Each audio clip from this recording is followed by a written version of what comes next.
The message arrived while I was reconciling a shipment discrepancy between two medical warehouses. I had 3 windows open on my monitor: a purchase order report, a spreadsheet of delayed infusion pumps, and the family group chat I had promised myself I would ignore until I finished work. The first 2 windows were honest. They showed me exactly where the numbers disagreed. The third one had spent years teaching me that numbers could lie when people wanted them to. Mom had written, "Nora, do not come to Grand Marais. We need a peaceful Christmas this year." Paige answered with a laughing reaction before I had even finished reading it. Then the messages started arriving quickly. A photo of the rental cabin, its windows glowing above a snow-covered shoreline. A schedule for the sponsored content Paige was supposed to film. A reminder from the caterer. Someone added a list of matching sweaters. One of Mom's cousins sent 3 tree emojis and wrote that this would be the best Christmas yet. The family chat included cousins, in-laws, and people who had not asked how I was doing in years, but still knew exactly when a payment was due. The messages moved around my absence as if it were an empty chair nobody had to mention. I looked at Mom's sentence again. There was no question in it, no invitation to discuss what I had done. Just a decision delivered as though I were a delivery problem that had finally been solved. Paige sent another message. "Honestly, this is for the best. The campaign needs a clean family story."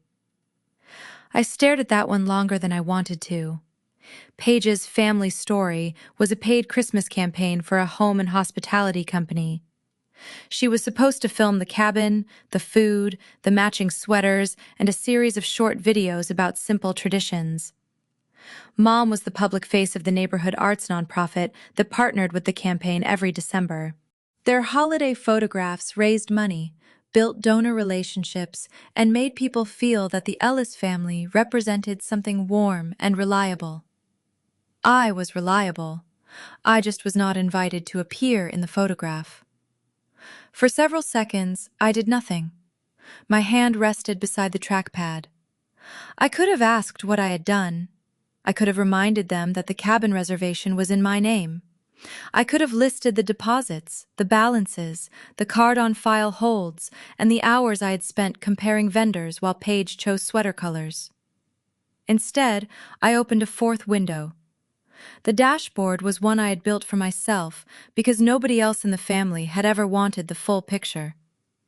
It showed every recurring charge attached to my accounts and every reservation made with my card. Grand Marais Cabin, deposit captured, final balance due Friday morning, 48 hours before check-in. Tree delivery, card on file, payment not captured. Lighting rental, card on file, payment not captured. Catering, date held, balance pending. The cabin deposit was small enough to lose and large enough to make me pause. It was money I would never get back. For years, that kind of loss had been the reason I kept going. I had already paid something, so I might as well pay the rest. I had already made the call, so I might as well make another. I had already become the person who knew the passwords, so I might as well keep the whole system alive. I opened the reservation details. The booking was mine. My name was on the contract. My card was the payment method. The family had been invited into a holiday I was financing, but the vendor's records did not know anything about family roles. They knew who had authority over the reservation. I clicked cancel. The website asked whether I understood that the deposit was non-refundable. I checked the box. For a moment, the cursor sat above the final button. I could feel the old argument forming in my head. What if Mom really needed this? What if Paige's campaign failed? What if Colin said I had ruined everything? What if Eli asked why I had made the family angry? Then I looked back at the group chat. Paige had posted a photograph of the cabin fireplace with the caption, "Family traditions are the things that last." I clicked confirm. The reservation disappeared from the active list. The deposit did not return. I watched that money become the price of believing I had the right to leave. The tree, lights, and catering were different.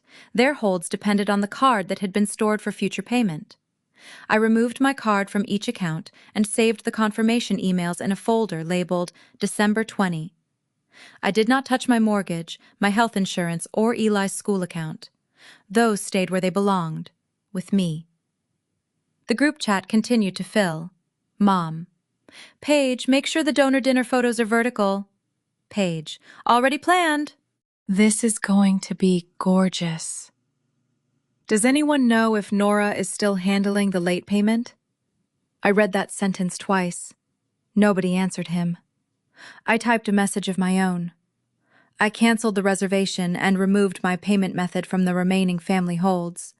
You can replace the payment if you still want the plans. I did not explain the invitation. I did not call the message cruel. I did not mention that Paige had laughed. I pressed send. For 9 seconds, nothing happened. Then Paige replied, "This is exactly why nobody wanted you there." I closed the chat. Outside the office windows, Minneapolis had turned dark. The last light of the afternoon reflected the warehouse roofs in dull strips of silver. Somewhere behind me, a printer started and stopped. My manager walked past the glass wall of my office and lifted a hand. I lifted mine back. Nobody at work knew that I had just ended a family tradition with a button. I shut down the purchase order report, placed my laptop in its bag, and left the building.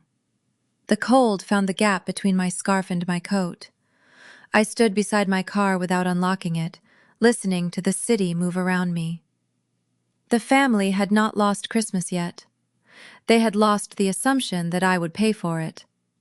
That was enough to make the next 48 hours dangerous. I sat in the car for another minute and opened the confirmation folder on my phone. Each file carried a timestamp, a reservation number, and the name of the account holder. I had started saving those details months earlier, after a vendor claimed it had never received a payment. At the time, I thought I was protecting the family from administrative mistakes. The folder contained more than confirmations. It contained the shape of my role. There were screenshots of Mom asking whether the utility account had been handled. There were messages from Paige requesting that I move a payment date because a client had delayed a wedding deposit. There were copies of receipts for groceries bought before family gatherings, followed by thank you messages that never mentioned the amount. None of it looked dramatic by itself. That was the problem. A system could hide a person by distributing the evidence across hundreds of ordinary moments. I created a new subfolder called Nora Only. Into it, I placed the documents for my mortgage, Eli's school fund, my health insurance, and the operations certification course I had been saving for. Those accounts were not part of the family system. They were the life I had kept postponing while I maintained everyone else's. The certification course had a registration deadline in January. I had told myself the money might be needed for Paige's campaign expenses. I looked at the balance again. For the first time, I did not calculate how much of it could be given away. The drive home took 20 minutes when the roads were clear, and nearly an hour when the lake wind pushed snow across the interstate. That evening, the lanes were wet and dark, so I drove slowly. I kept the radio off. At the first red light, I remembered the beginning. It had not started with a cabin. It had started with a utility notice taped to Mom's refrigerator when I was 24. Dad had been out of work for several months. Mom's nonprofit job had reduced her hours, and the electricity company had sent a warning that the account would be shut off if the balance was not paid.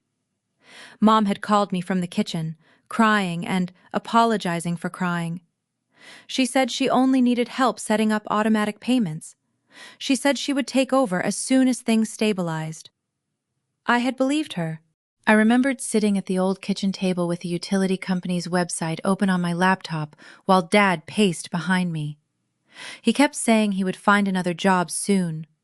Mom kept apologizing for asking. Paige, who was still in college, had called from a dorm room to complain that the family was making her feel guilty for being away. I was the only one who knew the account number. After I paid the overdue balance, Mom put her hand over mine and said, "You are the person who keeps us from falling apart." I did not hear the warning in that sentence. I heard a job offer from the people whose approval I had been trying to earn since childhood. Years later, when Paige lost her health coverage between freelance contracts, she said the new policy would only be temporary. I added the payment to my card because she was working and promised to transfer the amount at the end of each month. The first transfer arrived late. The second never did. After that, we stopped discussing it. The payment was not enormous. It was just regular enough to become invisible. That was how my family used me. Not with one impossible request, but with a sequence of reasonable ones that became permanent through repetition. I opened the account, paid the overdue amount, and created a spreadsheet so she could see what would leave the account each month. When she thanked me, she kissed my cheek and told me I was the only person in the family who could make chaos look orderly. I carried that sentence for years. When Mom's mortgage payment came up short, I covered the gap. When Colin and Paige moved into their first apartment, I paid the security deposit because they promised to reimburse me after the next wedding season. The money was never one dramatic sacrifice. That was what made it difficult to name. It was a grocery bill here, a utility account there, a gift order placed because Mom said she could not manage the holidays without me. I became the card on file because I was already the spreadsheet. I became the spreadsheet because I was the person who remembered. At work, I was an operations controller. I built systems to prevent small errors from becoming expensive ones. At home, I built a system that allowed everyone else to forget the cost of their choices. I told myself I was protecting them. The more honest answer was that usefulness gave me a place in the family. If I was the one who could fix the payment, find the vendor, call the insurance company, or smooth over an argument, then I could stay close without asking to be loved directly. The light changed. I drove on. Mom had never said, "You belong here because you are my daughter." She had said, "You are so dependable." I had mistaken the second sentence for the first. My phone rang through the car speakers. Celia. I almost let it go to voicemail. Then I remembered that Celia had never laughed in the family chat, even when everyone else did. "Hi," I said. "Are you driving?" "Yes." "Then I will keep this short." She did not ask whether I had canceled the cabin. She already knew. Celia had been in the extended family chat and had read the messages before she left it. "Your mother is calling everyone," she said. "She says you have embarrassed her." "She told me not to come." "I know." The two words were simple, but my hands tightened on the steering wheel. "You know?" I saw the message. "And?" "And I am sorry."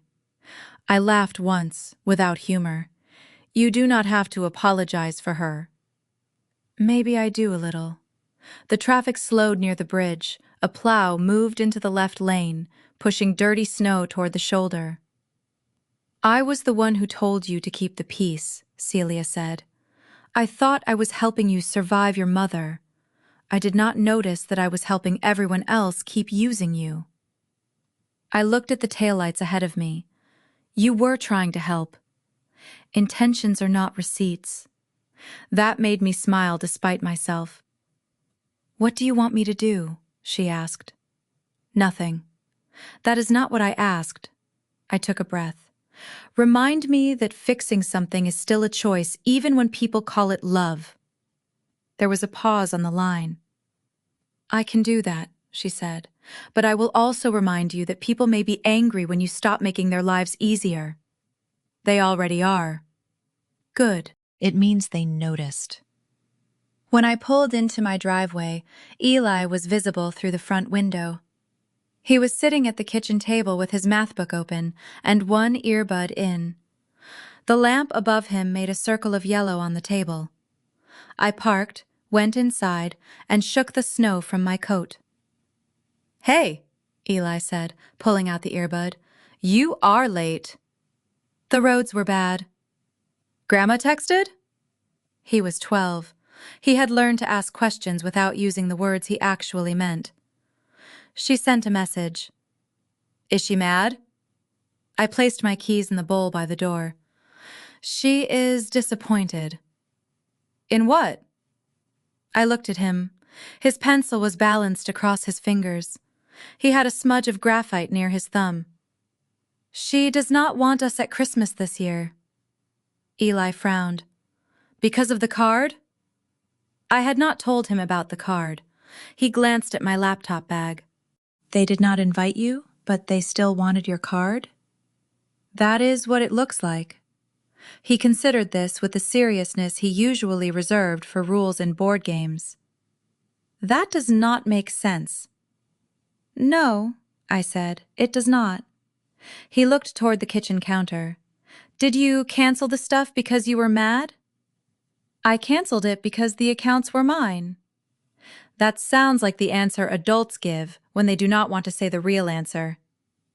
I put the knife down beside the cutting board. I was hurt, I said. Being hurt made the decision easier to notice, but it did not create the problem. What was the problem? Everyone had gotten used to me carrying things they could carry themselves. He absorbed that without looking up. Like when I carry the recycling? Exactly, except they are old enough to carry their own recycling.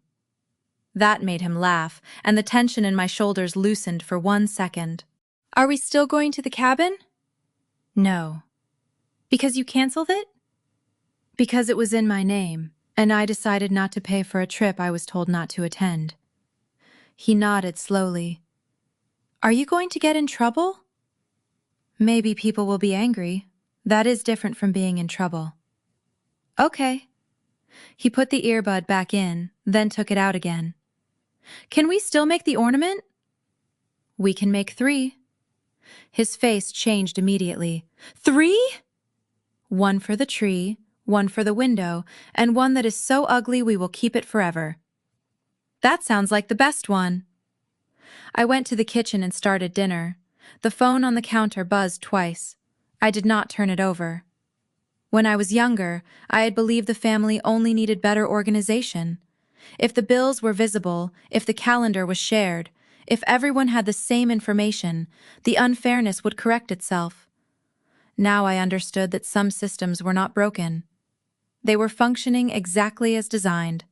The family had learned that I would notice the problem, absorb the cost, and protect the picture. On the counter, my phone buzzed again. I left it there. The first vendor notice arrived at 8:14 the next morning. It was addressed to the family planning thread, which meant everybody saw it. The subject line said, "Action required. Replacement payment method needed to preserve reservation." I opened it while standing at the kitchen counter. The message explained that the cabin reservation had been canceled by the account holder, and that the date would be released at noon unless a new booking was made. The lighting company asked for a different card. The caterer gave them until 5 in the afternoon. At the bottom of the email was a link to the deposit policy. The deposit would not be returned. I was reading the line for the second time when Mom called. "What did you do?" "Good morning to you too." "The cabin is gone." "The reservation is canceled." "You canceled Christmas." "No, I canceled a reservation in my name." "You knew we were leaving in 2 days." "I also knew I was not invited." Her silence lasted just long enough for me to hear another phone ringing somewhere near her. "You cannot do this to your family," she said. "You can replace the payment and book another place." "Do you know how much that will cost?" "Less than it would have cost me to keep paying for people who told me to stay away." "This is punishment." "It is a boundary. Your father would be ashamed of you." The sentence landed harder than the others. Dad had been dead for 4 years. He had left behind medical bills, old tools, and a family that used his memory whenever they needed to make me feel disloyal. I closed my eyes. "Do not use him to make me pay for this," I said. You are already making us pay. Yes. I ended the call. Paige called before I could put the phone down. You are unbelievable, she said. You are welcome to book another cabin. The campaign schedule is built around that location. Then talk to the company paying for the campaign. They are not paying for the family part.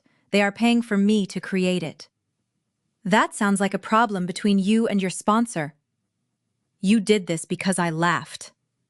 I did this because Mom told me not to come. You always make everything literal when you want to hurt people. I looked at the vendor notice again. You have until noon to replace the cabin booking. You are going to regret this. Maybe. She hung up. Colin sent an email instead of calling. It was longer, more careful, and more threatening. He wrote that the family had relied on my representations that the reservation was secure. He wrote that my cancellation had created financial damage.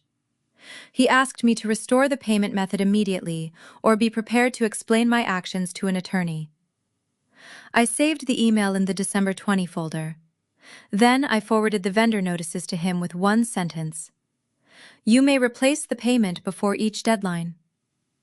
At 11:47, the family chat began filling again. An extended cousin asked whether the cabin had really been canceled. Someone else wrote that Paige's campaign could not be moved. Colin said the reservation was being handled. Mom wrote that I had always been difficult when I felt ignored. I watched Colin attempt to solve the problem without naming it. He asked whether anyone could lend a card for the balance. Paige said the sponsor could not be involved in a personal dispute. Mom said the nonprofit account could not be used for a private family booking. The messages moved in circles until the original issue became obvious. The people who had treated my payment method as a family resource did not have a replacement resource ready. At 11:58, Colin asked me privately whether I would send him the vendor's cancellation number. I sent it. He replied, You really are going to make us start over? I wrote, Yes. He sent a thumbs up and then deleted it. The deleted reaction told me more than the messages had. He still thought the inconvenience was the betrayal. Paige did not answer in the family chat. The conversation simply went quiet around her. I did not know then that she had taken a cropped screenshot of Mom's message to a private creator group, or that she had added a caption about dealing with unstable relatives during the holidays. I would learn that later, when the post came back to me from outside the family. At noon, the cabin date was released. At 1, the lighting company sent a final reminder. At 5, the caterer canceled the hold. The family did not lose a paid vacation. They lost the version of the vacation that required me to absorb every unpaid balance. That distinction mattered to me, even if it did not matter to them. On December 22nd, Eli and I went to a grocery store after school. He wanted a small tree with branches that did not point in the same direction. I wanted the cheapest one that would fit in the corner of our living room. We compromised on a tree that leaned slightly to the left and had one bare patch near the top. It looks like it is waving, Eli said. It looks like it needs structural support. That is your work brain talking. My work brain pays for groceries. My holiday brain says it is perfect. We brought it home in the back of my car. The family chat had gone quiet except for a photograph Paige posted of herself beside a rented table setting. Her caption said the campaign would continue despite unexpected family turbulence. I turned the phone face down. Eli found the old ornament box in the basement. Most of the ornaments were from school projects or gifts made by relatives who had stopped coming around.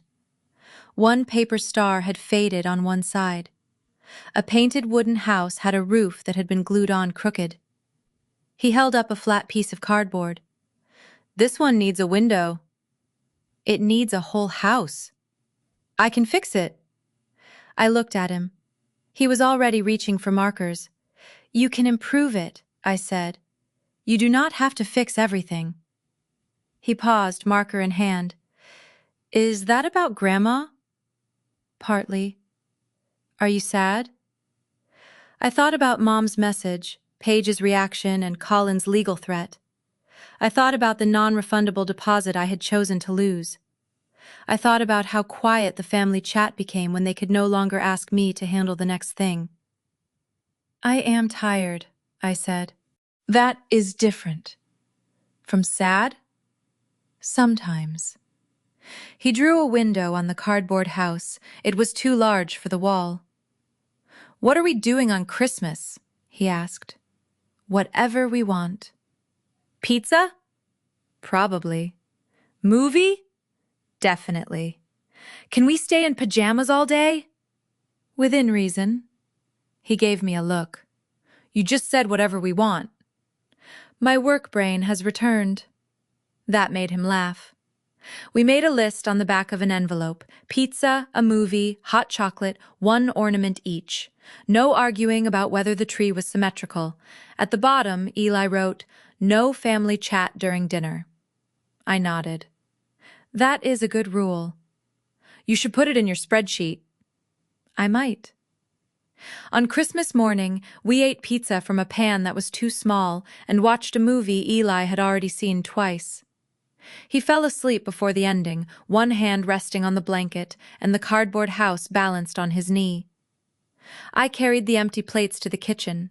My phone was on the counter. There were 7 new messages, but none of them could change the day we had made. I opened the account folder instead. The vendor confirmations were still there. The cabin deposit was still gone. The replacement booking had not appeared. I closed the folder without opening the family chat.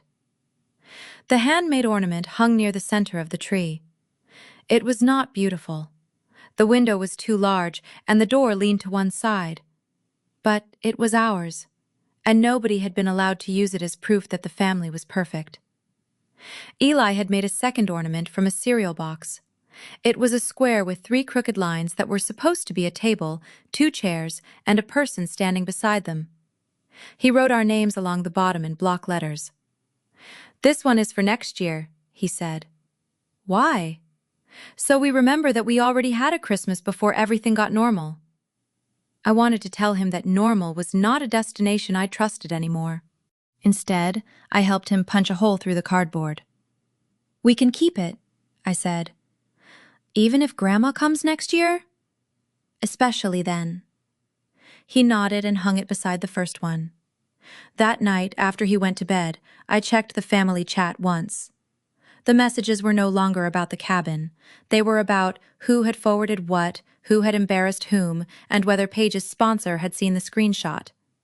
No one asked whether I was alone. I closed the chat again. Eli stirred on the couch. "Mom? Yeah? Is Grandma having Christmas?" "I think so." "Without us?" "Probably." He considered this. "Then she can make her own rules." "That is what I told her." He closed his eyes again. I stood beside the tree and looked at the cardboard house. The family had spent years teaching me that belonging was something I could purchase and maintain. That afternoon, with a sleeping 12-year-old on the couch and a crooked ornament hanging over his head, I began to understand that a home could be smaller than a family performance and still be more honest. The phone vibrated once. I did not pick it up. The repost appeared the next afternoon.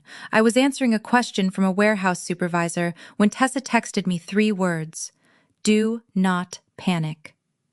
Whenever someone begins a message that way, panic is usually already waiting nearby. A second message followed with a link. I opened it.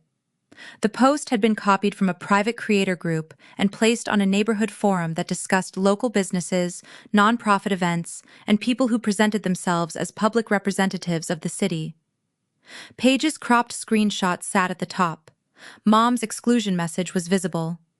Paige's caption was visible too. She had written that she was dealing with an unstable relative who had tried to sabotage a family Christmas campaign.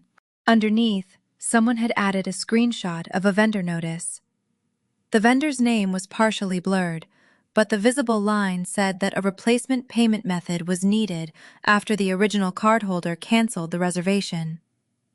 The person who posted it had also included one of Paige's earlier campaign announcements, the one promising a family-first holiday experience. The comments were not all sympathetic. Some people called it a private matter. Some said the family should stop posting.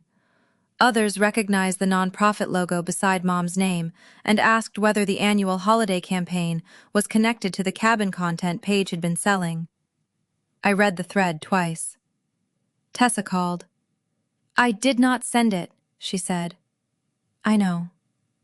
I found it because somebody tagged the nonprofit." "Who posted it?" "The original account is a local event photographer. I think they were in Paige's creator group."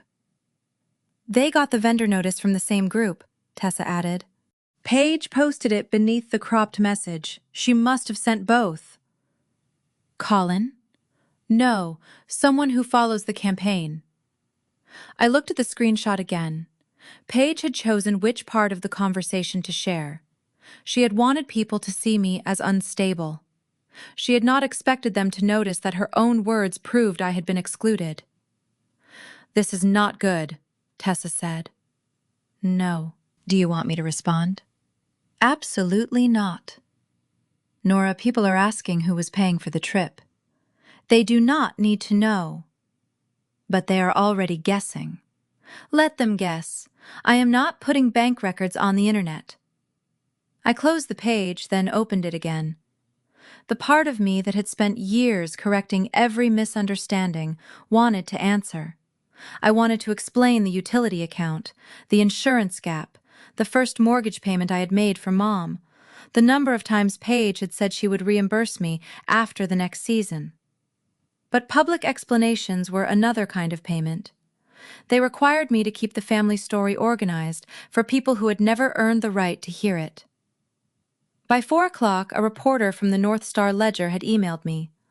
The subject line was, "Local family campaign raises questions after holiday dispute."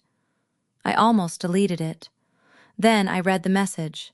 The reporter explained that the North Star Ledger was preparing a short piece about the nonprofit's annual Family Community Holiday campaign and the sponsored content partnership attached to Paige's Cabin series. They wanted to know whether I had canceled a reservation and whether the family had asked me to pay for it. There it was, the reason they cared. Mom was not only my mother. She was the public-facing director of a nonprofit that asked donors to believe in community and family support. Paige was not only my sister, she was selling a version of domestic warmth to people who trusted her recommendations. The screenshot had not become news because our family was special. It had become news because the public promise had collided with private evidence. Paige's campaign brief was included in the article because it had been posted publicly before the leak.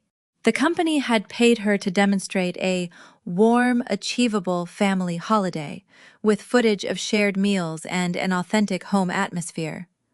The nonprofit's logo appeared in the background of several posts because Mom's organization supplied volunteers and used the campaign to promote its winter programs.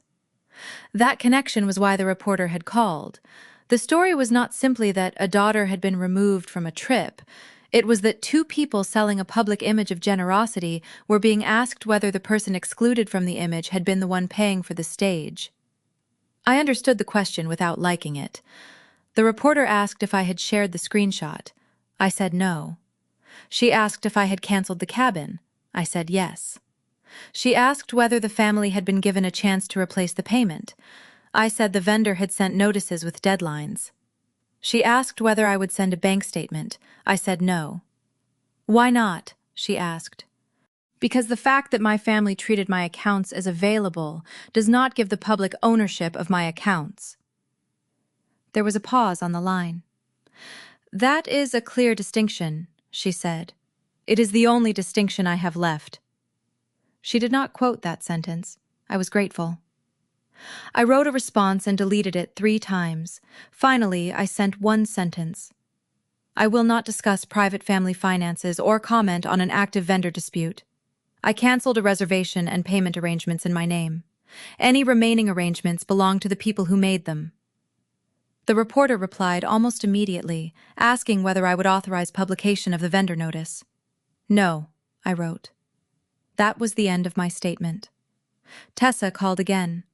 The post is spreading. Then stop sending it to me. Sorry. I know you were trying to help. I am trying not to become your mother. I smiled at the ceiling. That is a good goal.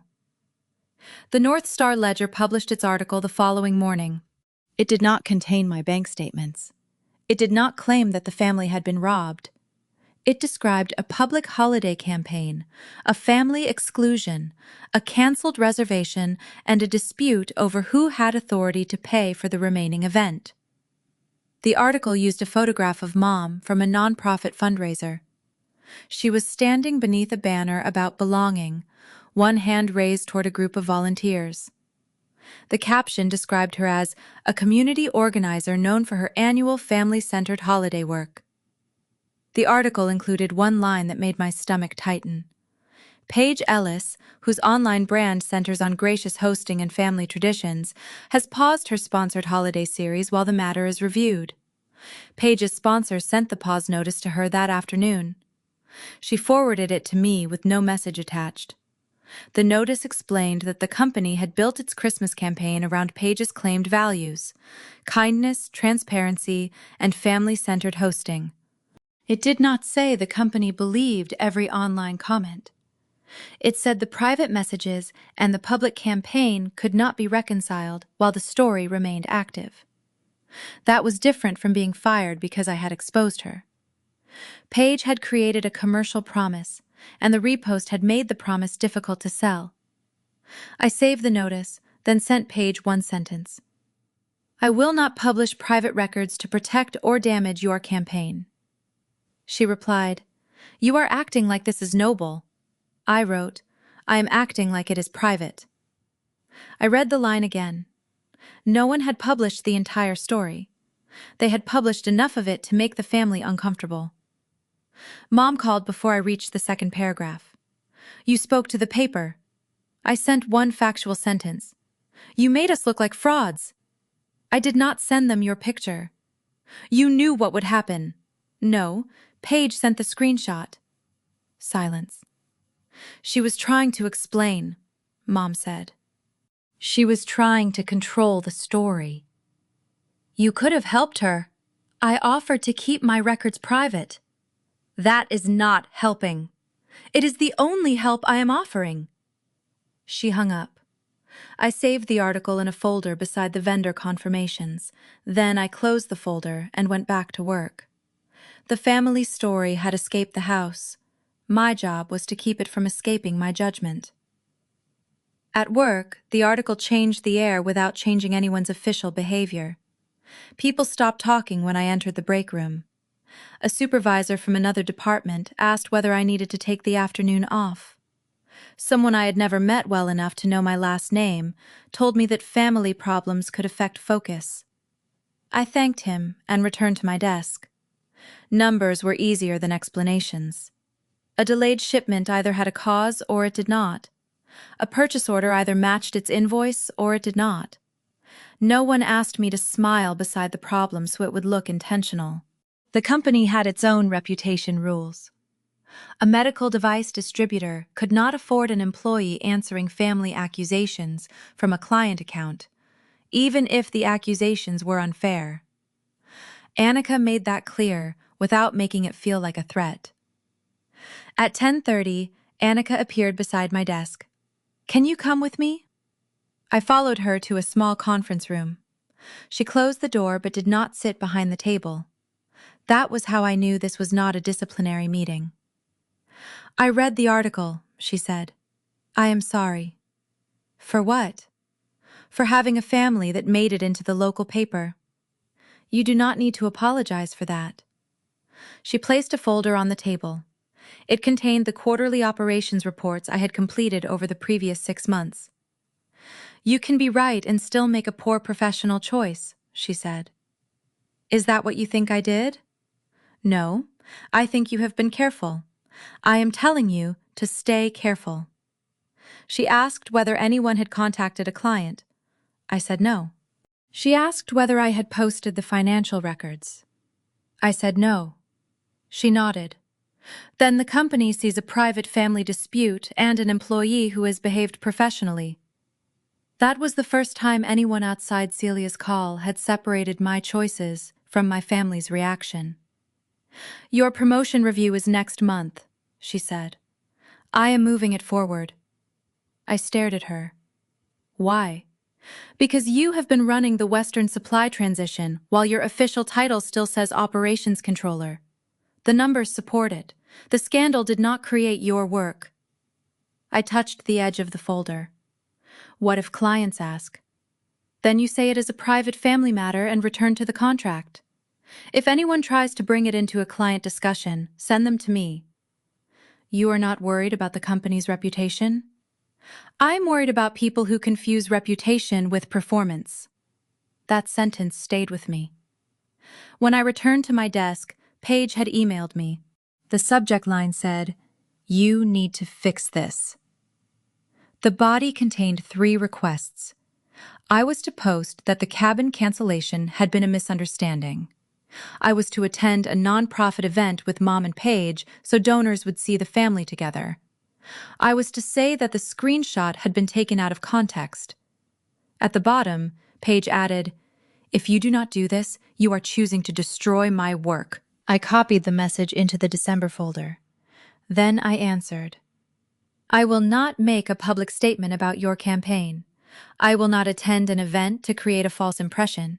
I will not describe a clear message as a misunderstanding." Paige replied in less than a minute, "You enjoy this." I wrote, "No." She wrote, "You want everyone to think you are the good one." I wrote, "I want everyone to stop asking me to perform."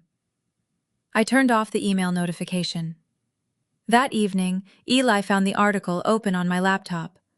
I had meant to close it before he came into the room, but he saw Mom's photograph and recognized her.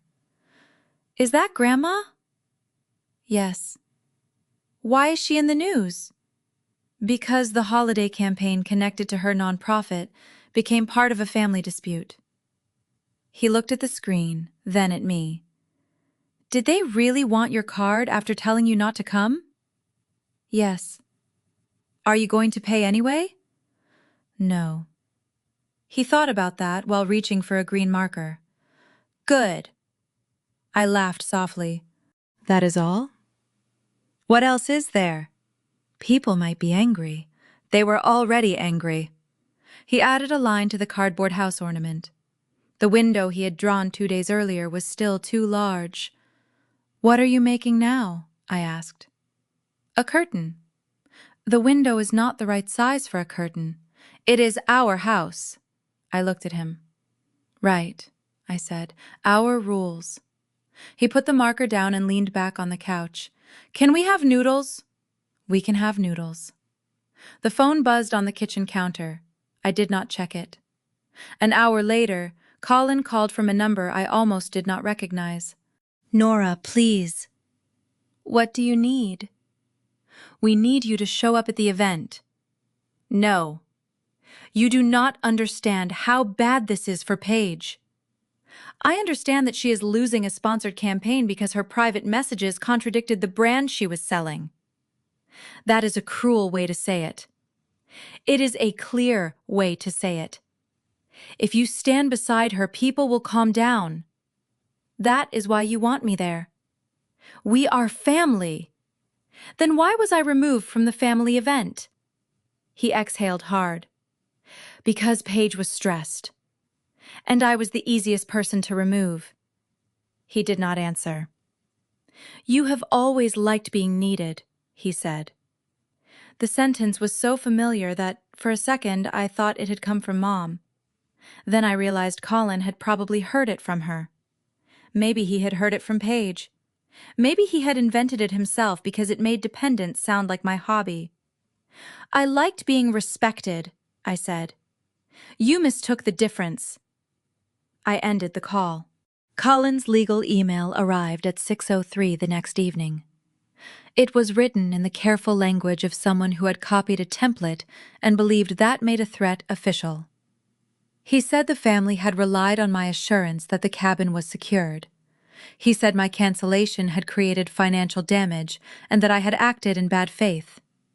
He demanded reimbursement for the lost deposit and warned that the family would pursue further remedies if I did not restore the reservation.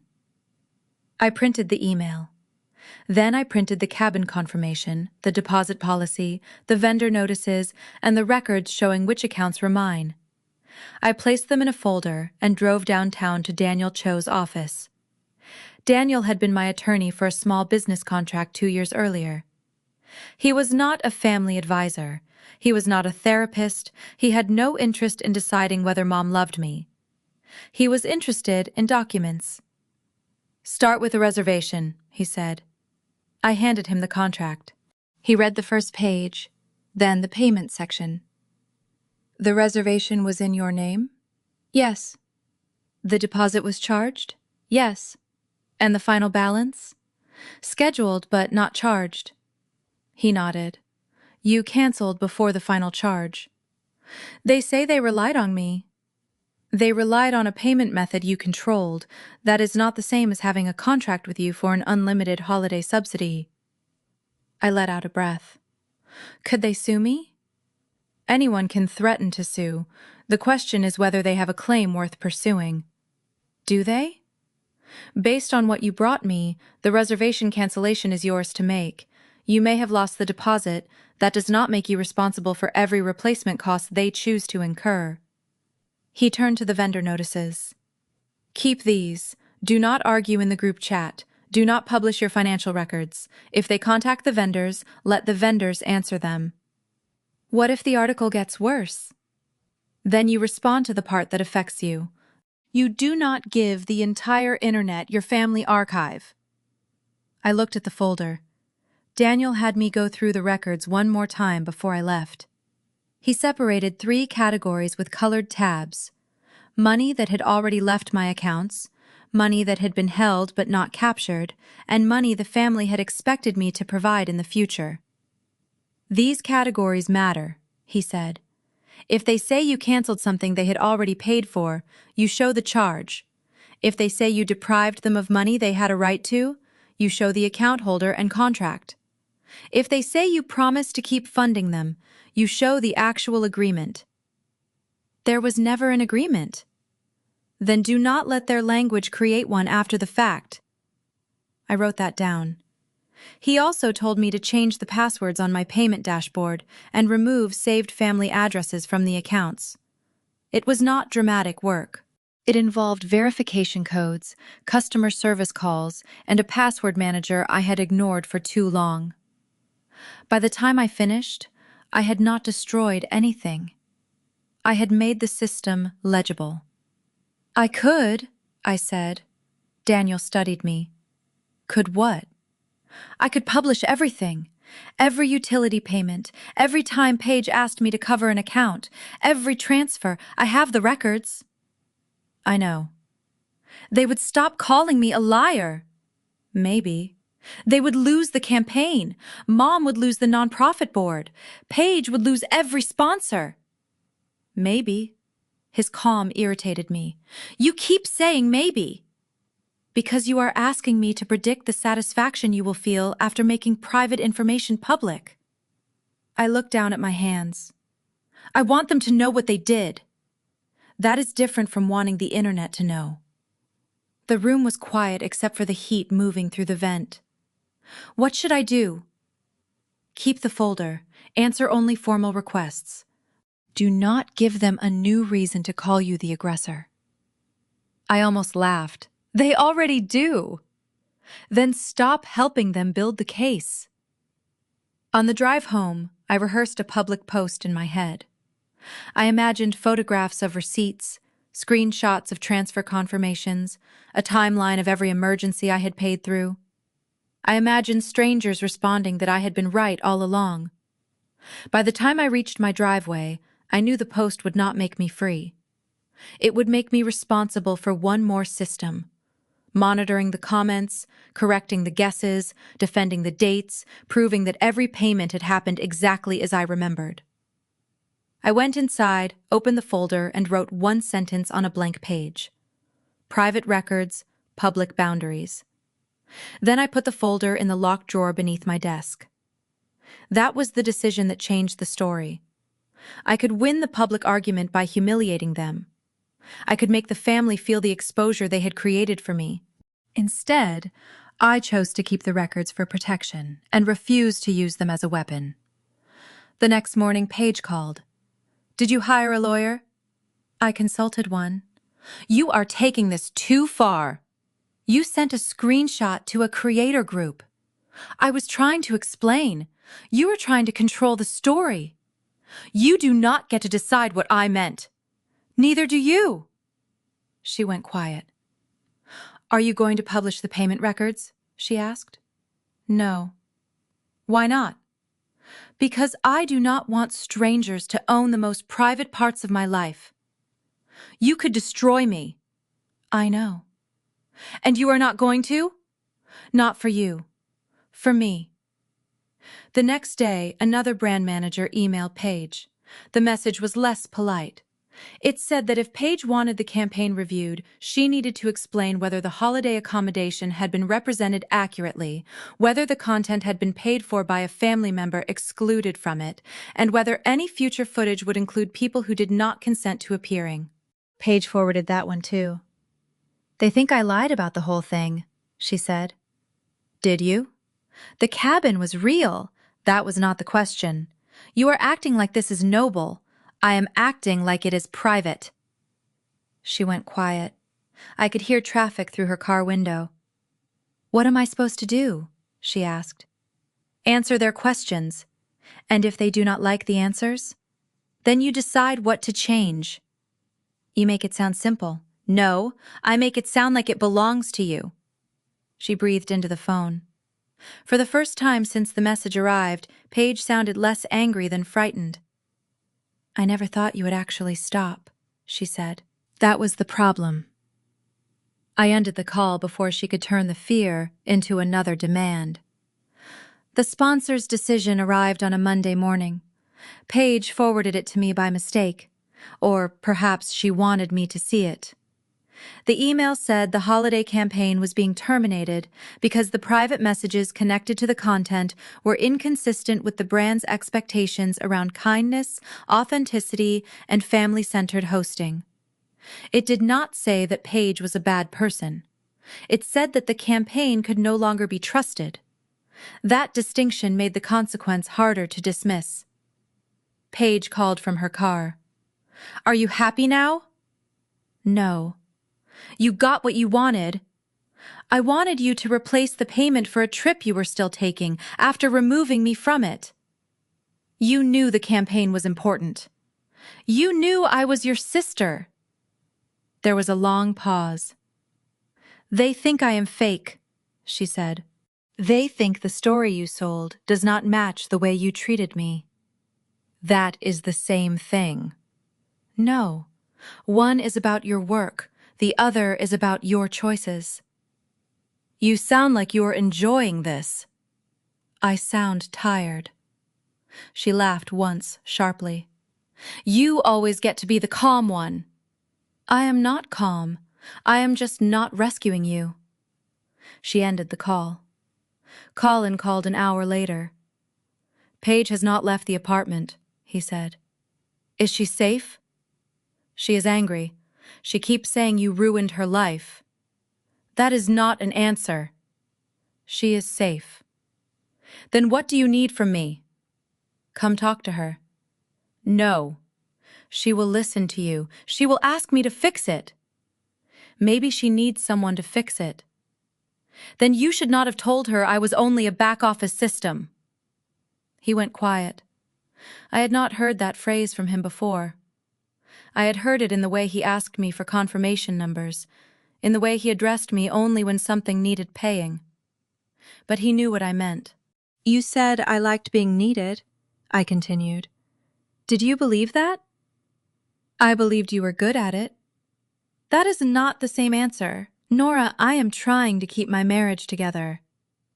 Then stop asking me to appear in it. He inhaled slowly. Paige wants me to keep filming, he said. She says if we stop posting, people will assume the rumors are true. Are they? I do not know anymore. That is something you need to decide without me. Colin was quiet for a while. Then he said he had spent the afternoon filming a short video in which Paige thanked their audience for standing by the family. He had stopped recording after the third take because she kept looking at the doorway, waiting for someone to tell her what the correct expression was. She wants me to keep appearing beside her, he said. She says the marriage is part of the brand. Do you want to keep appearing? I do not know. That is a question you are allowed to answer slowly. You make boundaries sound easy. I make them sound necessary. 2 days later, Paige told Colin she was staying with a friend for a few nights. She turned off her phone after sending him a message that said she needed space and could not listen to anyone discuss the campaign. There was no police call, no dramatic search, no vanishing into the night. She was an adult who had left a tense apartment for a safe place and told her husband where she was going. Mom still called me. Find her, she said. Colin knows where she is. She will not answer me. She may need time. This is because of you. No, Paige is responsible for the messages she sent. You are responsible for the way you used me. I am responsible for the boundary I set. If you had just kept paying, none of this would have happened. The old system reached for me through the phone. It offered me the same role in a new emergency. Pay, locate, soothe, restore the picture. If I had kept paying, I said, none of you would have had to notice what you were doing. Mom began to cry. I did not end the call immediately. I listened for a few seconds, then said, Colin confirmed Paige is safe. If you are worried about her, call the friend whose address you have. Do not call me to make me responsible for finding her. You have become so cold. No, I have become specific. I ended the call.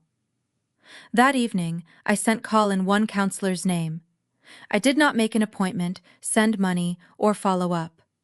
I did not ask whether Paige had come home. I did not open the campaign page. I opened my own ledger instead. The family payments were listed on the left. My mortgage, health insurance, and Eli's school fund were listed on the right. I drew a line between the columns. The line was not punishment. It was a border.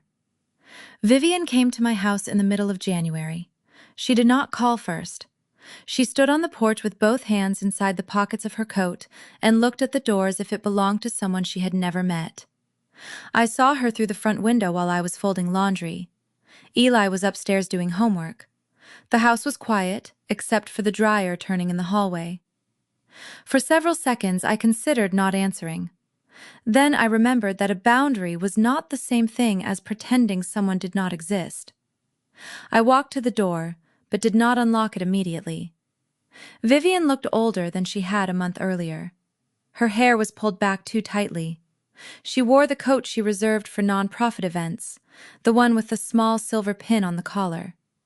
The pin was shaped like two hands holding a star.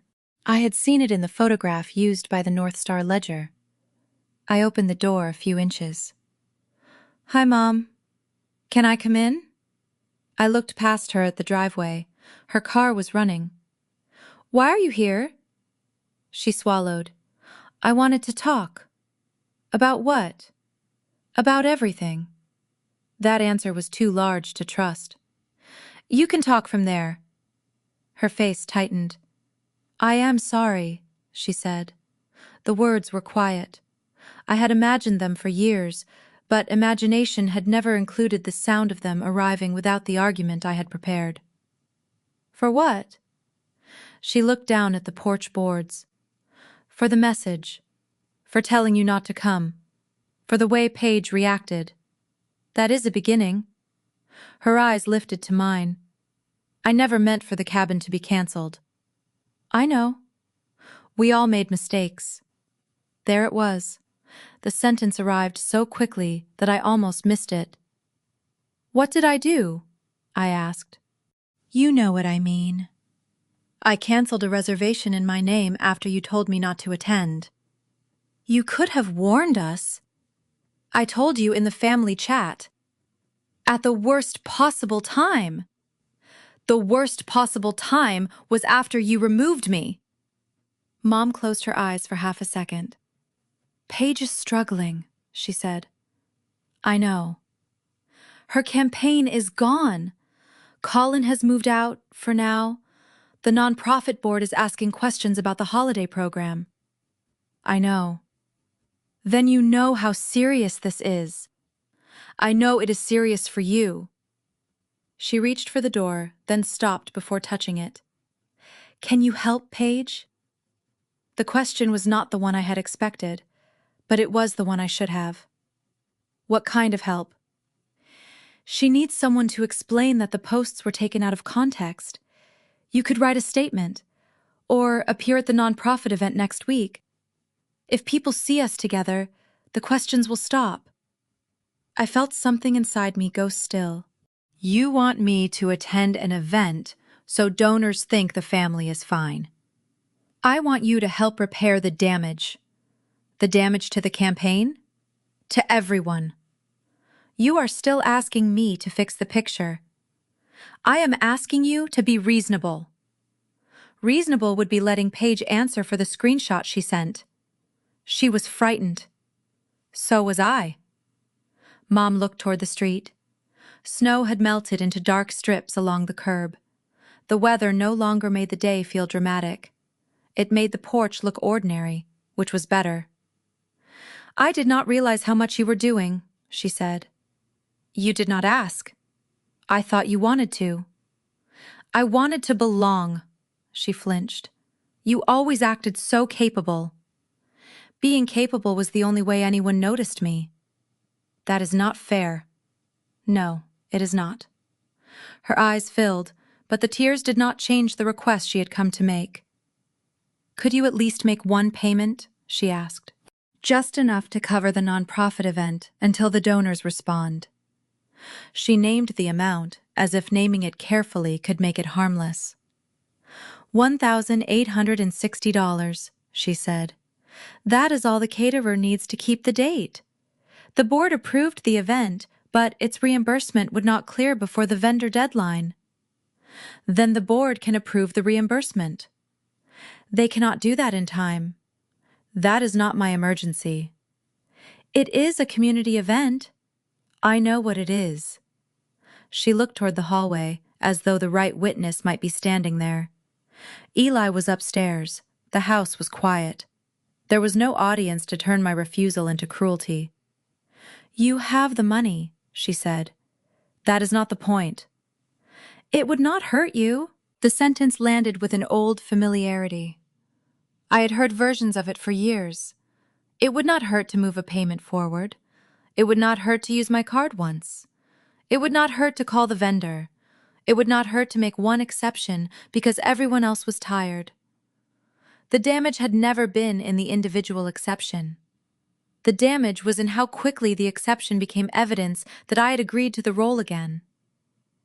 If I pay the caterer, I said, the nonprofit still has a cash flow problem. If I cover that problem, the next one will come from the rental company.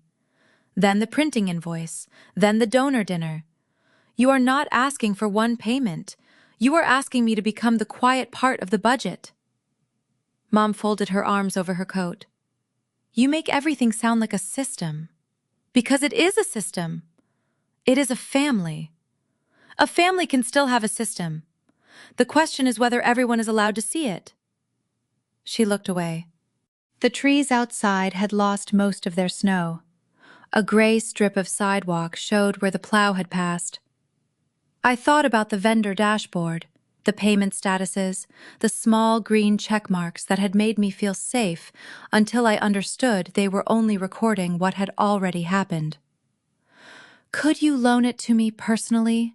She asked. I would sign something. No, I do not trust the arrangement. People could change. An arrangement could remain dangerous long after everyone involved had learned the correct words. "What happens now?" she asked. "You call the caterer. You tell them the card on file is no longer available.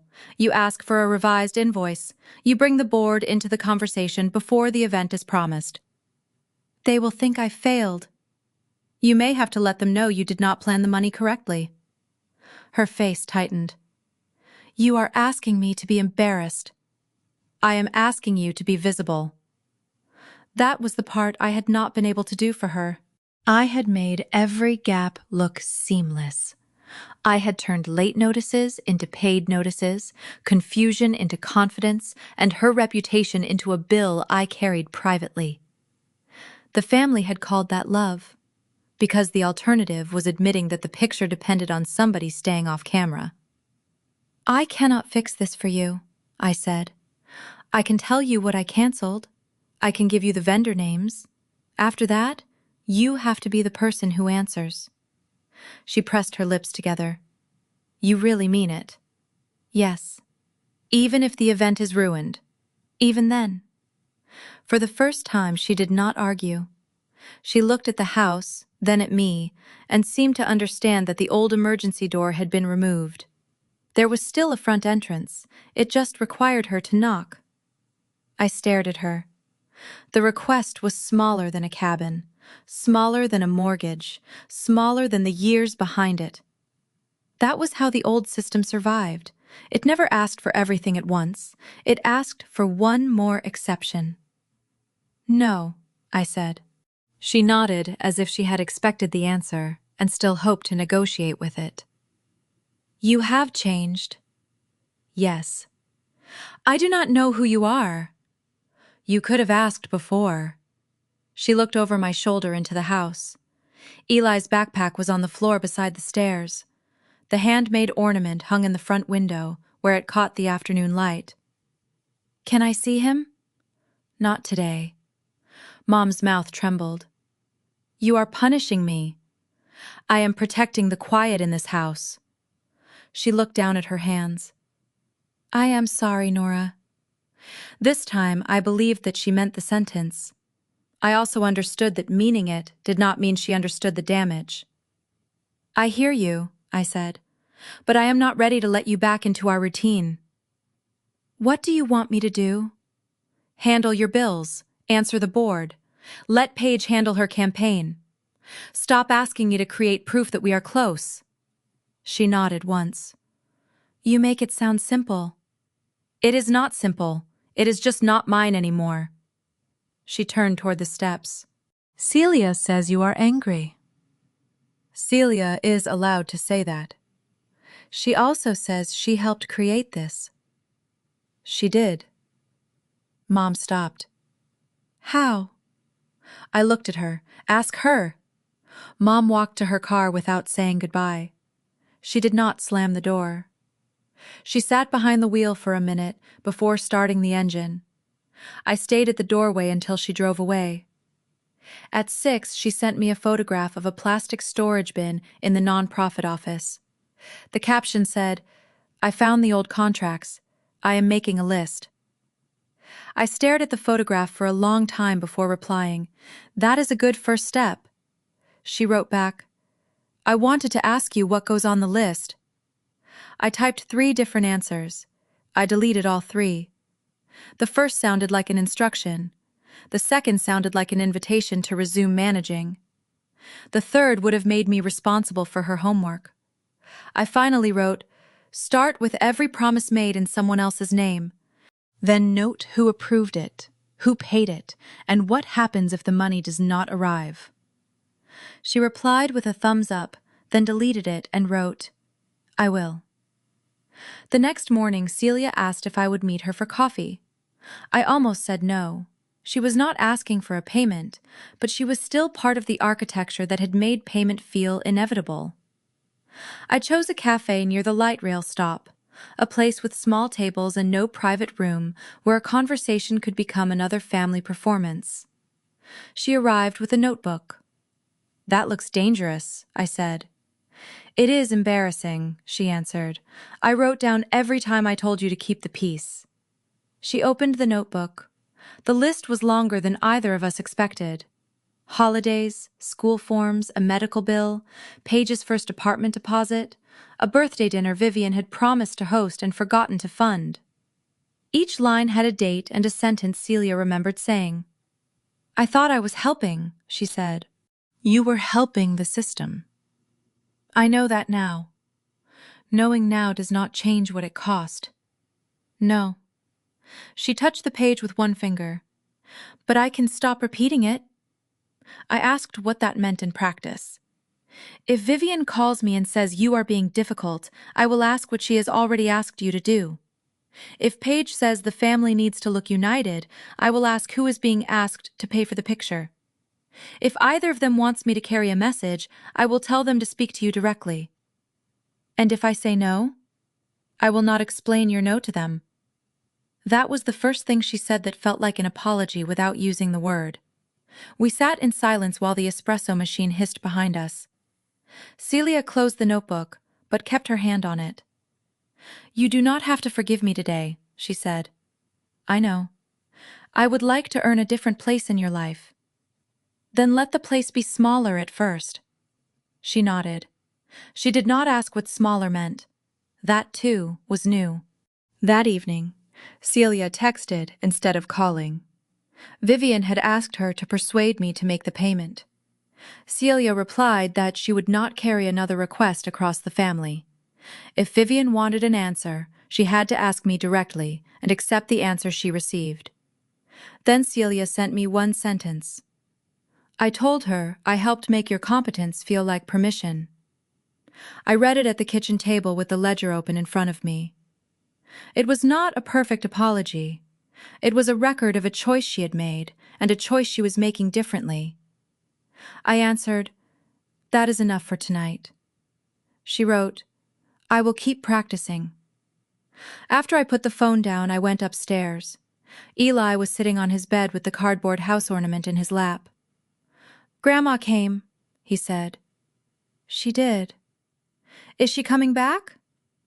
Not today. He looked toward the window. Did she say sorry? Yes. Did she mean it? I sat beside him. Some of it. He nodded as if that made sense. People can mean sorry and still not know what to do next, I said. Then they should figure it out. That is what I told her. He held up the ornament. The marker line around the window had smudged. Do you want me to fix this? He asked. No. It looks weird. It is ours, he smiled. Then it is fine. I put the ornament on the shelf beside the ledger. By the end of January, the public story had become less interesting to everyone, except the people living inside its consequences. Paige's campaign did not return. 2 smaller partnerships paused their work with her because they had been connected to the same family-first content. She stopped posting holiday advice and began uploading neutral photographs of rooms, tables, and flowers without people in them. Colin moved into his brother's guest room. The decision was not announced online. There was no dramatic statement, only a change in the background of Paige's videos and a message from Colin saying he needed a place where nobody expected him to smile on command. He had admitted to me that he had treated me like a back-office system. I believed him. That did not make him innocent. It made him a person who had finally noticed the function he had assigned to another person. Mom's nonprofit board asked her to step away from the holiday campaign while they reviewed the donor complaints. She agreed. The first time she called the utility company to change the card on file, she waited on hold for 42 minutes and then sent me a message saying she finally understood why I had hated December. I did not answer immediately. Then I wrote, It was not the hold time. It was being expected to do it forever. She replied, I know. 3 weeks later, Mom sent me a picture of a spreadsheet.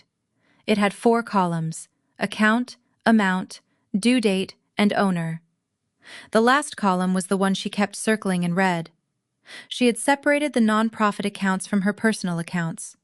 She had removed the family card from the ones she could access and asked Paige to confirm which campaign expenses were hers. The changes were ordinary. No one would make a documentary about them. There was no applause when a password was changed or a recurring charge was canceled. At the next board meeting, Vivian had to explain why the caterer had been promised before the reimbursement was available. She told me the board had approved the event, but had not approved using a family member's personal card as a bridge. The board reduced the program, called the vendor, and paid the revised invoice from the nonprofit account. Vivian said the room had been uncomfortable. "Did anyone blame you?" I asked. One person said I should have handled it quietly. "What did you say?" I said quiet handling was what created the gap. She paused. I did not enjoy saying it. You do not have to enjoy a boundary for it to be useful. That was why they mattered. She called while I was commuting home. "I did not realize the campaign account had 3 automatic renewals," she said. "Did you cancel them?" "2. The third is attached to a contract the board signed. I am taking it to the board instead of putting it on a personal card." Good. It took me an hour to understand which signature was mine. That is information. You always say things like that. I am trying not to say "I told you so." She was quiet. "You are allowed to say it once," she said. "No, I would enjoy it too much." She laughed, and the laugh did not ask me to reassure her. At work, the promotion changed the shape of my days. I stopped being the person who quietly noticed a missing approval and started being the person who asked why the approval process allowed it to disappear. Some people resisted. One manager told me the old way was faster. "The old way is faster when nothing goes wrong," I said. "And when something goes wrong?" "The person who knows how to fix it becomes the process." He looked at me for a moment, then opened the shared file. I did not tell him that I knew the feeling of being converted into a process. I did not tell him that my family had trained me for the role. I simply changed the form so that ownership appeared before urgency could hide it. At work, Anika called me into her office on a Tuesday afternoon. The folder she had shown me weeks earlier was now joined by a formal promotion letter. "Lead of operations," she said. "The role begins Monday." I read the letter carefully. This was approved before the article? The review was already moving. Good. She raised an eyebrow. Why is that important? Because I do not want anyone thinking I got promoted because my family became a story. Then do not tell anyone that. What should I tell them? Tell them you earned it. I took the letter home in a plain folder. Eli was at the table building a model bridge for school. He looked up when I entered. "You got promoted," he said. "How did you know?" "You have your work face." "What does that look like?" "Like you are trying not to smile." I put the letter beside his model. "I am going to lead the operations team." "Does that mean you fix more things?" "It means I decide which problems belong to me." He considered this. "That sounds better." "It is." "Can we celebrate with noodles?" "We can celebrate with whatever you want." He pointed at me. "No work brain." "No work brain." We ate noodles from 2 bowls and watched a movie neither of us finished. The handmade ornament stayed in the front window through February because neither of us wanted to take it down. The ledger moved to the drawer beneath my desk. I still updated it, I just no longer needed to look at it every morning to remember what belonged to me. Vivian called near the end of February. Her name appeared on my phone while I was folding Eli's laundry. For a moment, I let the call ring. The house was quiet except for the washing machine completing its cycle. Then I answered. "Hi, Mom." "I did not think you would pick up." "I almost did not." "That is fair." Her voice sounded different. Not softer, exactly. Less polished. "I am not calling about Paige," she said. "Okay." "I am not calling about the nonprofit." "Okay." I am not asking you for money. I sat down on the edge of the couch. All right. There was a long pause. I have been paying the bills myself, she said. It is embarrassing how many things I did not know. Not because they were complicated, because I never made myself know. She told me about the first month without my card on file. The nonprofit had postponed 2 purchases, reduced the holiday program, and asked the board to approve a smaller event. Paige had covered the remaining sponsored materials herself because she wanted to keep the brand commitment. It was not a catastrophe. It was simply a plan that had to match the money available. I thought people would see that as failure, Vivian said. Some people may. The strange thing is that most people asked how they could help once I told them the actual number. That is what numbers do when nobody is hiding them. Not always. No, but hiding them guarantees that the wrong person will be asked. She breathed into the phone. I could hear the small click of a drawer opening and closing on her end. There was a moment when I almost called you, she said. The insurance payment for the office was higher than I expected. I had enough in savings, but using it made the month feel unsafe. What did you do? I waited. I read the policy. I called the broker. I paid it. You did not ask Paige? No. Why not? Because I wanted to know whether the problem was real, or whether I was just uncomfortable being the person responsible. That answer stayed with me. I had spent years solving discomfort before anyone else had to feel it. Her discomfort was not proof that I needed to intervene. It was sometimes the first evidence that she was finally standing in her own life. You could have called, I said, to tell me, not to ask me to pay.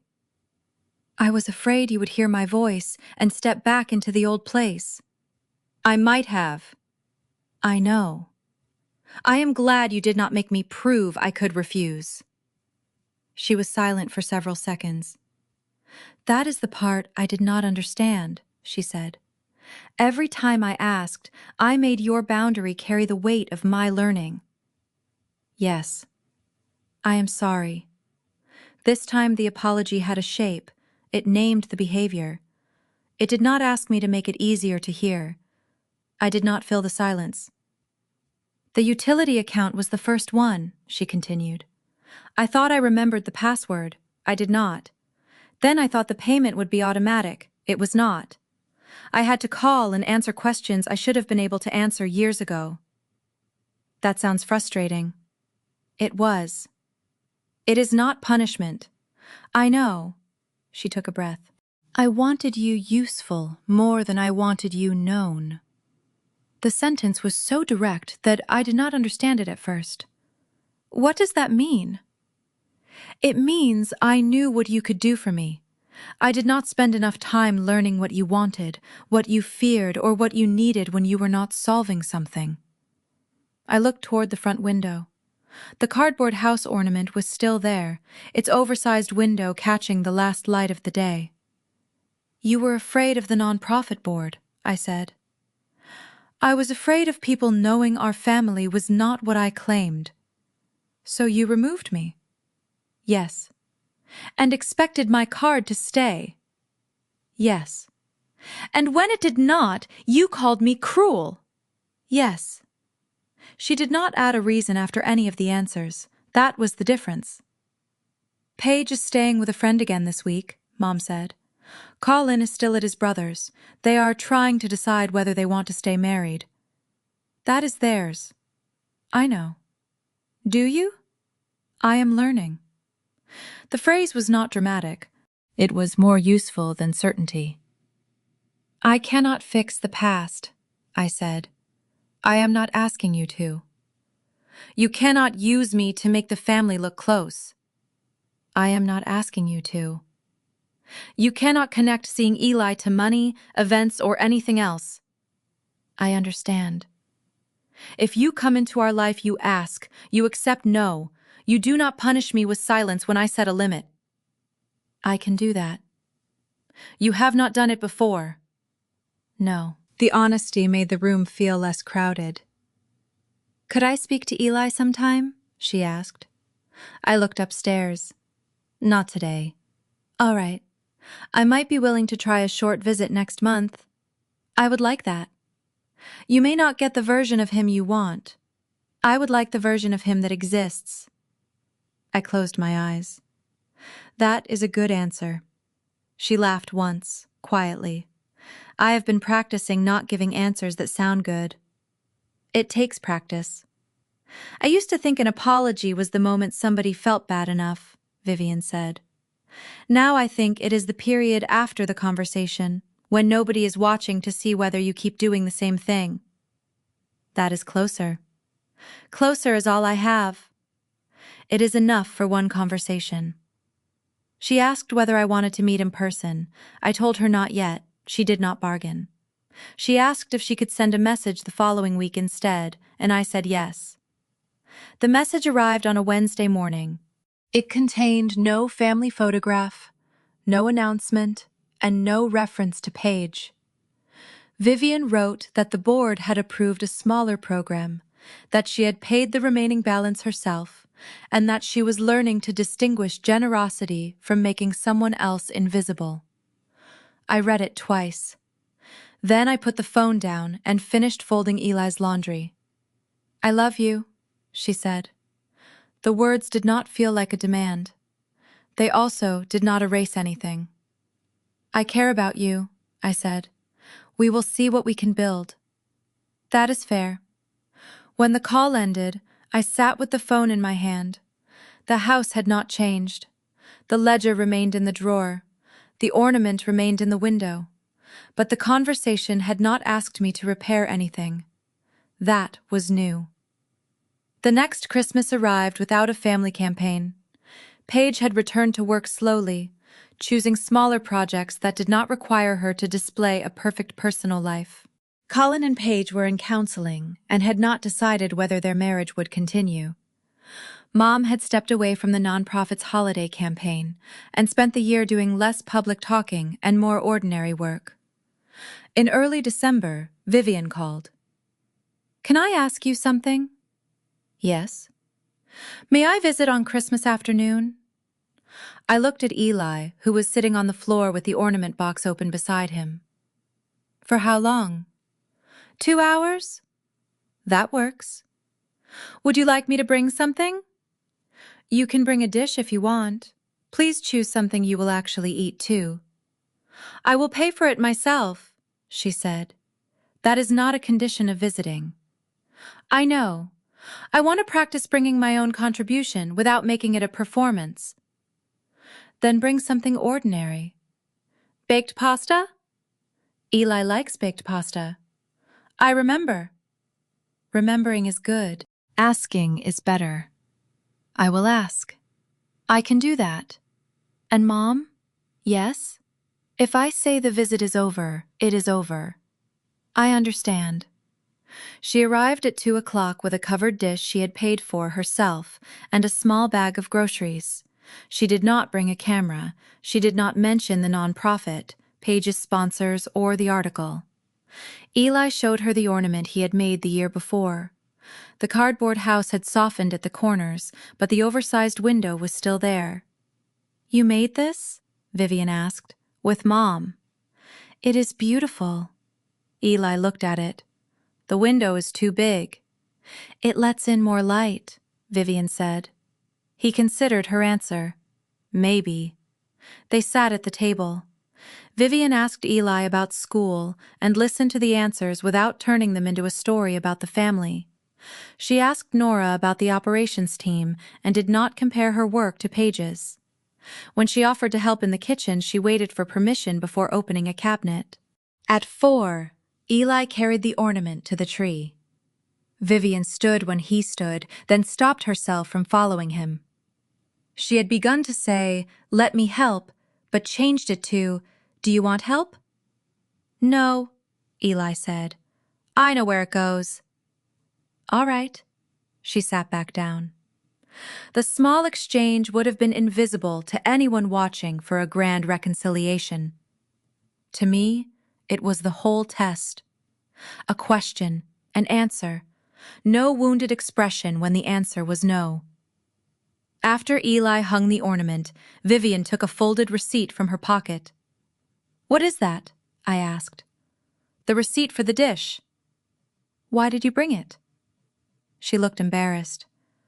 "I thought I should prove I paid for it." "You do not have to prove dinner." She folded the receipt again. "I am still learning the difference between being accountable and presenting evidence." "So am I." She put the receipt back in her bag. We ate at the table. The conversation wandered to Eli's science project, the weather, and a neighbor's dog that had learned how to open a gate. Nobody mentioned the family group chat. "I want it in the middle," he said. "That is where it was last year," I told him. "It still belongs there." He hung it carefully. Vivian watched him. "I should have asked before coming last year." I looked at her. "You should have." "And before assuming you would pay." "Yes." "And before telling everyone you were difficult." "Yes." She nodded. I am trying to remember the difference between an invitation and an expectation. That difference matters. At 4:30, Vivian stood and put on her coat. "You do not have to leave yet," I said. "You said 2 hours. You can stay for coffee." She smiled but did not move back toward the chair. "Do you want me to?" The question was small. It carried the weight of the entire year. "Yes," I said, "for a little while." She removed her coat. Eli turned on the movie. The phone stayed on the kitchen counter, screen dark. Nobody needed it to prove that the room was happy. Later, after Vivian left, I opened the drawer beneath my desk. The ledger was there. I turned to the last page and added a new line.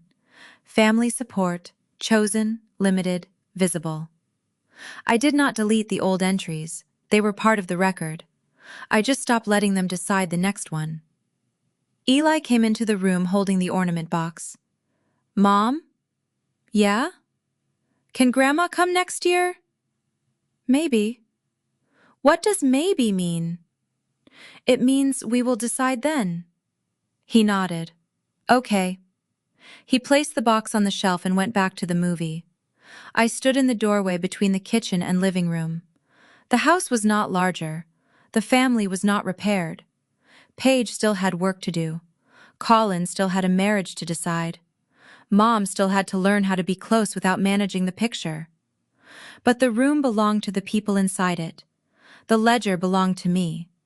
The ornament belonged to Eli.